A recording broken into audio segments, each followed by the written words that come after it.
حرم میں بھی جو گناہ کرتا ہے اندیشہ ہوتا ہے کہ وہ شیطان بن جائے. حرم میں بھی کوئی گناہ کرے، وہاں بھی بد نظری کرے، اندیشہ ہے کہ پھر وہ شیطان بن جائے. تو ایسے ہی رمضان میں بھی کوئی گناہ کرے تو اندیشہ ہے بالکل مردود بن جائے. تو اسی لیے ڈرنا ہے، گناہوں سے بچنا ہے، کوتاہی ہو جائے فوراً استغفار و توبہ. نہایت آسان ہے دین، الدین یسر، دین آسان ہے. تو بہرحال زبان کو لگام دیں، ہم لوگ قابو میں رکھیں. نظر کی حفاظت کا اہتمام کر لیں. زنا العین النظر، حدیث شریف میں آنکھوں کا زنا نظر بازی ہے، آنکھوں کا زنا ہے نظر بازی. لعن اللہ الناظر والمنظور الیہ، مشکاۃ شریف کی روایت میں، اے اللہ لعنت فرما جو بد نظری کرے اور اپنے کو پیش کرے. نبی کی لعنت کی بد دعا لگتی ہے ان مردوں کو جو دیکھتے ہیں، ان عورتوں کو جو نامحرم مردوں کو دیکھتی ہیں، ان عورتوں کو جو بے پردہ گھومتی ہیں. نبی کی لعنت کی بد دعا لگتی ہے.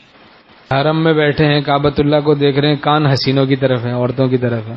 ایک صاحب ہمیں آ کے بتا رہے، وہ ایک عورت ایسے کہتی تھی، دوسری عورت ایسے کہہ رہی تھی، وہ یہ کہہ رہی تھی. میں نے کہا بھائی تو وہاں کعبے میں اللہ کے لیے جاتا ہے یا عورتوں کی آوازیں سننے جاتا ہے؟ وہ آ گئی آواز. ایک ہے آنا، ایک ہے سننا.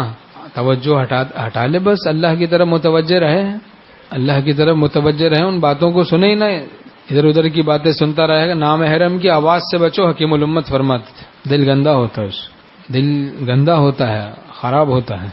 زنا العین النظر، آنکھوں کا زنا نظر بازی ہے. وزنا اللسان المنطق، نامحرم سے باتیں کرنا زبان کا زنا ہے.